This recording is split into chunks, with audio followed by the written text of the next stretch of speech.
বিশ্লেষকদের। ধর্মশালায় উত্তেজনাপূর্ণ ম্যাচে অস্ট্রেলিয়াকে 8 রানে হারালো নিউজিল্যান্ড। হাই স্কোরিং ম্যাচে রেকর্ড গড়ে দক্ষিণ আফ্রিকাকে 2 উইকেটে হারিয়েছে ইংল্যান্ড। শনিবার বিশ্ব টি-20-র হাই ভোল্টেজ ম্যাচে মাঠে নামবে দুই চির প্রতিদ্বন্দ্বী ভারত ও পাকিস্তান। ভারতের লক্ষ্য ঘুরে দাঁড়ানো, ইতিহাস বদলাতে চায় পাকিস্তান।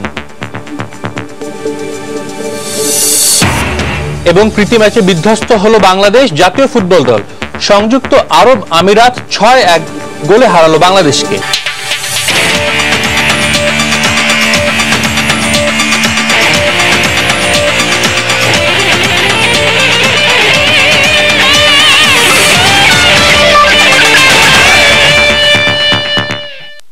মাঠ ও মাঠের বাইরের খেলাধুলার নানা উত্তাপ ছড়ানো সবশেষ খবর জানাতে আমাদের নিয়মিত আয়োজন খেলার সময়। আর এই আয়োজনে আপনাদের সবাইকে স্বাগত জানাচ্ছি আমি সাজিদ মুস্তাহিদ। প্রথম ম্যাচের ব্যর্থতা কাটিয়ে অস্ট্রেলিয়ার বিপক্ষে ভালো করার জন্য টাইগার বোলারদের আরো বেশি দায়িত্বশীল হতে হবে বলে মনে করেন ম্যানেজার খালেদ মাহমুদ সুজন। এদিকে খুব শিগগিরই কাটার মাস্টার মুস্তাফিজ মাঠে ফিরবেন বলে প্রত্যাশা বাংলাদেশের বোলিং কোচ হিথ স্ট্রিকের। শুক্রবার ভারতের বেঙ্গালুরুতে সুজন ও হিথ স্ট্রিক সাংবাদিকদের এসব কথা বলেন। 21 মার্চ নিজেদের দ্বিতীয় ম্যাচে বাংলাদেশের প্রতিপক্ষ শক্তিশালী অস্ট্রেলিয়া। আমাদের বোলারদেরকে ভালো বল করতে হবে, হয়তো আমাদের লেন্থ নিয়ে চিন্তা করতে হবে, কোন লেন্থে বল করলে এইসব উইকেটে ভালো, হয়তো বা যে লেন্থে ওরা বল করেছিল হয়তো মিরপুর উইকেটের জন্য ভেরি গুড ছিল, হয়তো বা এই উইকেট হয়তো বা লেন্থ নিয়ে ভ্যারি করতে হবে, হয়তো চেঞ্জ অফ পেস বা ভ্যারিয়েশন করতে হবে।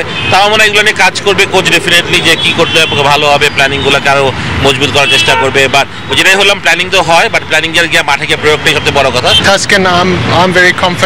আশা করছি তাসকিনের ফলাফল আমাদের পক্ষে আসবে এবং পরবর্তী ম্যাচগুলোতে সে দলের সঙ্গেই থাকবে। তাছাড়া মুস্তাফিজের দ্রুত অগ্রগতি দেখে মনে হচ্ছে খুব শিগগিরই সে মাঠে নামতে পারবে। তাই আমি মনে করি পাকিস্তানের বিপক্ষে একটি ম্যাচ হারলেও হতাশ হবার কিছু নেই। বাকি ম্যাচগুলোতে আমরা পূর্ণ শক্তির দল নিয়ে মাঠে নামতে পারলে ইতিবাচক ফলাফলের পাশাপাশি টুর্নামেন্টে ফেরাও সম্ভব।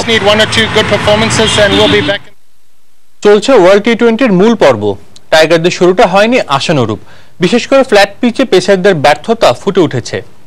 বাকি ম্যাচগুলোতে ভালো করতে প্রয়োজন বোলারদের ছন্দে ফেরা, জানিয়েছেন সাবেক দুই ক্রিকেটার হাসিবুল হোসেন শান্ত ও তারেক আজিজ খান।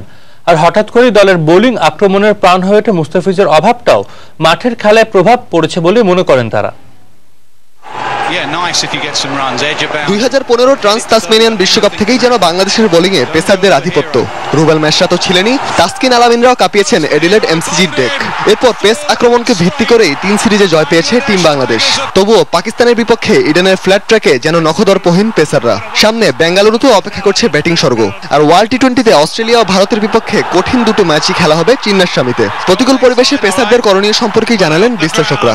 সেই ক্ষেত্রে বাংলাদেশের স্পিন অ্যাটাককে আরো একটু স্ট্রং করতে হবে এবং পেস বোলারদের সাথে কাজ করতে হবে, তারা যাতে ফ্ল্যাট উইকেটে একদম সামনে বা একদম পিছিয়ে বল না করে। গুডল্যান্ড বলটাও অনেক সময় ব্যাটসম্যানরা মেরে দেয়, সেক্ষেত্রে থ্রি-কোয়ার্ট একটা বেস্ট বোলিং হবে। তারা সব সেক্টরে এগুলোতে আপনার অনেক বেশি হার্ডওয়ার্ক করে। যে জিনিসটা তাদের সাথে যদি ক্রিকেটটা খেলতে হয় তাহলে আপনাকে একটা অল আউট ক্রিকেটার খেলতে হবে, যেটা অলমোস্ট ফেয়ারলেস। অভিষেকের পর থেকেই দেশের ক্রিকেটে নিউক্লিয়াস স্বরূপ মুস্তাফিজুর রহমান। এশিয়া কাপের মাঝপথে ইনজুরিতে পড়েন দেশের বোলিং অ্যাটাকের এই হঠাৎ পাওয়া জ্যাকপট।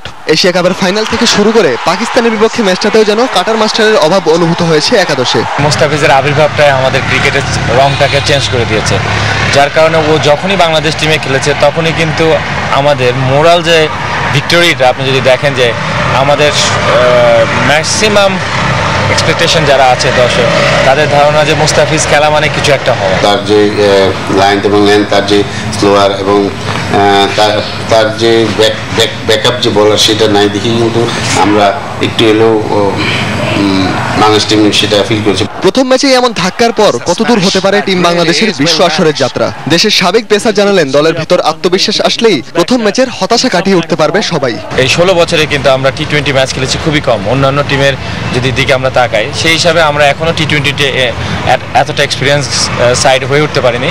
বাট আমি মনে করি একমাত্র ফেয়ারলেস ক্রিকেটই পারে বাংলাদেশ টি-20-তে কোনো একটা পজিটিভ রেজাল্ট আনতে। রায়হান মাসুদ, সময় সংবাদ, ঢাকা। দেখছেন খেলার সময়।